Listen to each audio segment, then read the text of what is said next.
ISO pressure. 9001-2015. Taas na akong Dapat BP. clause 1 to May taas na 10. akong BP. Mula lang sa clause 4, it is because clause 4 is the starting point of auditable clauses. Nag-vertigo ko katong When I tell you auditable clauses, kanang mga ipanglaw yung mga standards, dapat kani sundon na sa execution na itong tanan sa opisina.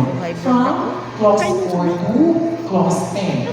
Clause 4 is about photo, March man context of Otong the ako asa muntay organization. na tumako vertigo. Okay? Vertigo. Clause 4 is about March content to of the preparation of organization. certain You have to understand the organization and its context. Morning itawag na school.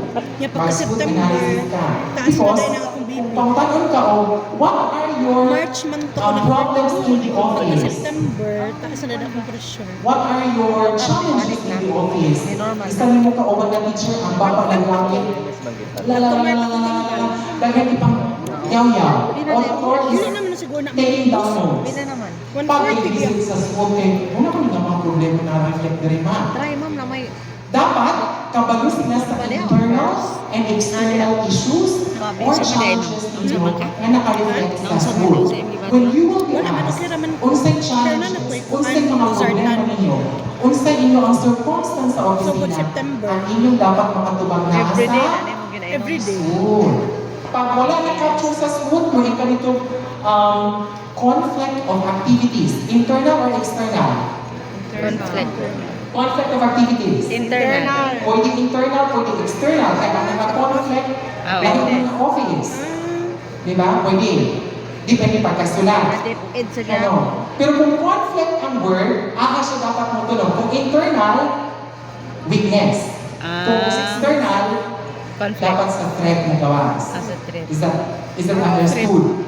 Mo na imong ibang batbatanan, when you will be audited, kung sa inyong mga problema, again na sa SWOT matrix because it tells the context of the organization. Again, context ko lang sa organization. Okay? Ang clause 5 is about leadership. Sa office, leadership, pangutang na kaana o how do you implement NQMS?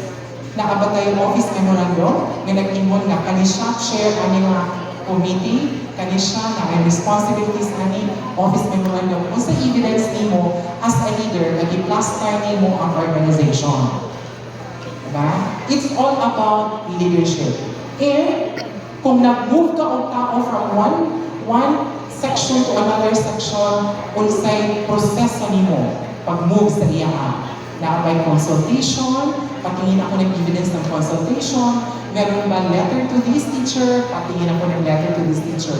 Because standards must be established at that point. Clear? Ang clause 5 is about planning.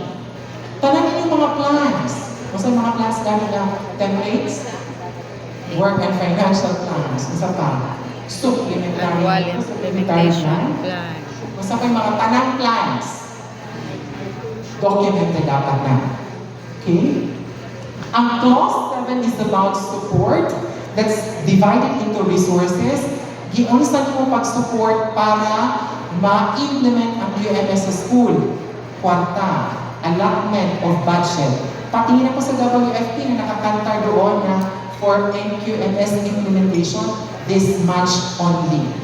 Para sa orientation, maybe capacity building, or di sa unsay gamitan, basta na ay support from your end nga ma-implement ang QMS and QMS. And number 8 is about operation. Ang clause 8 is operation that is technically equated to processes. Proseso sa opisina. Kung may itang proseso, maka-reflect later on, basta ito mga processes. We will discuss that piece by piece. And number 9, performance evaluation. Diba? How do you conduct performance evaluation sa school? Performance evaluation. Hanapin po ang IPCIF ninyo. What else? Performance. That's equated to performance. Inyong SMEA, diba? Monitoring and evaluation. Diba? Hahanapin yan. Last time na nagdaan ninyo. And Finally, clause 10 is about improvement. Kung naay problema nag-surface sa school, at any time, how do you address the problem? Where are your documents na na-address? It's on improvement. Kung ang problema ninyo, mga security guards wala na orient o QMS Preparation Action now. Nag-orient ka. Pag magpakita ka orientation documents, okay na, nakanatoki-toki on. So long as when you recognize a problem in the organization, dapat i-arrest, i-resolve. This one, kinsa din nakabasa na sa mga issuances nato sa NQMS. Makakita mo ani nga map. This is called process map. Ang process map sa among experience sa region, auditor, namutana, who among you here can explain the process map? That raise your hand. Dili pwede ang QMR. Dili pwede ang quality management representative. Mupili gyud sa tao nga naa sa hall, discuss to me the way you understand the process map. Bisan pa o kinsa na siya, basta naa sa opisina, pangutan mo yun. Sample lang sila. Pag volunteer ka, di na ka na-recognize. Kaya kabalo na ng auditor na, kabalo na siya ana. The idea of a process map is this. Unsang naa sa tunga, processes. What are the categories of processes na naatay management processes, naatay core processes, naatay support processes, naapotay outsource processes. There are 4 categories or classifications of processes. Kada isa na amoy trabaho ng anak tanan sa eskwelahan. Ang central office, kana po upat ka processes na classification. Ang region, kana po upat. Ang SDO, kana po upat. Kamusab, kana po upat na classification. They know that they are all interrelated with each other.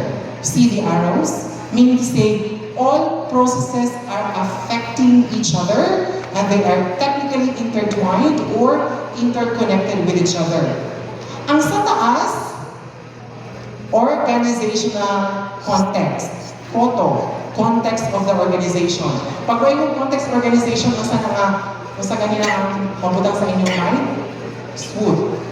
SWOT. Internal and external issues. Sa taas, nag-ingon nga, kaning atong internal and external issues are affecting the processes. Tama? Moving down ang arrow, meaning mag-affect sila sa atong mga processes. Diriya sa kilid, unsay pasulod? Ang needs and expectations sa atong clients. Kinsa atong clients?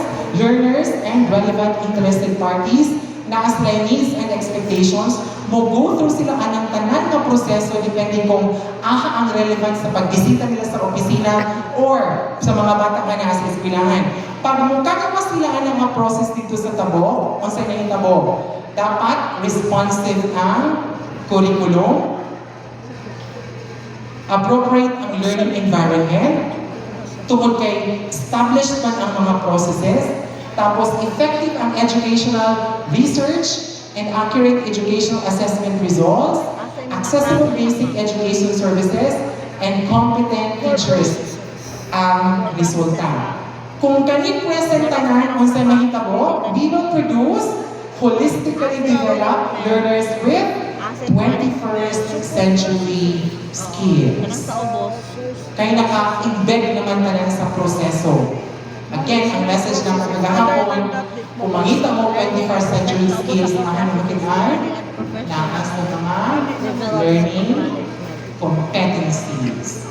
Kaya ang equation sa learning competencies, content plus skill. Take note nga, na ay mubalik na araw. Relevant interested parties satisfactions, mo feedback niya hapon na sila sa atong proseso. No? Kay bisan pag nakagawas na sa office, ilang feedback is material for the improvement of our processes. That's the entire frame of a process map. pwede na natin yung i-discuss, binisaya sa nga, na aming mga proseso naka-establish na. Tapos kabalo kinsa among customer, kinsa among Basta kay mga relevant 2030. interested parties mo butos 2030 ng mga proseso, sa school. we expect in the end na mga itong resulta, Ay. pero ang ilang pong Ay, 4 feedback, years material pa po. information 4 years po more. para Ipapaka-retire ma-improve din ang mga processes. This is the entire run of a process na. By definition, kung may ang management processes, please read all together. Go. Management processes, those that are needed to oversee and govern the debt and quality management system. Yeah. From the word management process, kung sa context ng regional office, top management refers to RD and ARD. Arte ka dyan. Sa division, STS at ASTSS. Ay, Sa school, principal na yun. School head na yun. Wala yung top management dahil ikaw lang. Kung naay nagpa-top management dira ka, lako na siguro ng ulo or naligas na siguro siya o nag-defeat siya sa trabaho, naglibog siya, magistra ba siya or department head or principal ba siya, naglibog siya. Hindi na siya Janus face, nakabalong sa siya. There are management processes that we have to execute. Nakalista na po sa ng mga processes. Later na alam ko yung example, pero hindi na ako parang kanan. Just a quick example. Pag may core processes, mga core offices na ni, CLMD na, adara, training, adara, HRDD. Kung wala Quad, si RD adara, siya ang quality message. assurance nila yung among Kung mga wala si trabaho. RD siya. By definition, core processes, those that are needed to realize the desired outcomes, consequent to the Kung wala delivery si of the RD, basic mura education man na siyang curriculum takeover. and its requirements. Ang sabi kahapon, the heart is the curriculum, tama? And everything functions in coordination with how the curriculum implements and works. Clear? So, tanan yun, trabaho sa curriculum. Kung manginahanglan ta o bata nga pakanon, laway nato sa lang opisina kasi may mangitang problema, solution na resolution na. Kung buildings po ang kinahanglanon, lahin ang mga opisina. Pero pag teaching learning process, kami yun na. CLMD. Tapos, ang teaching learning process is always anchored to the alignment of the 4 themes. Learning competency, strategy, learning resources, and assessment. Kanang ibigay mong tanaw ng path. Wala may makialam yun sa inyong pag-disperse or pag-dispense inyong MOOE. Ang amuhan yun, teaching learning process. Kung ma-disrupt na si ADM, pag dili na school age ang bata na si ALS, diba?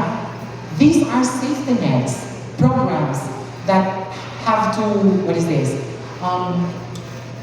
yakap or assist the children para makahuman gihapon sila sa basic education, diba? Kabalo mo sa ADM, school age na sila, diba? Kung dili na school age, dili na ADM. Ayos na, diba? Okay. Now, that's what we mean by core processes. Nakalista po ng mga core processes nga nga as standards.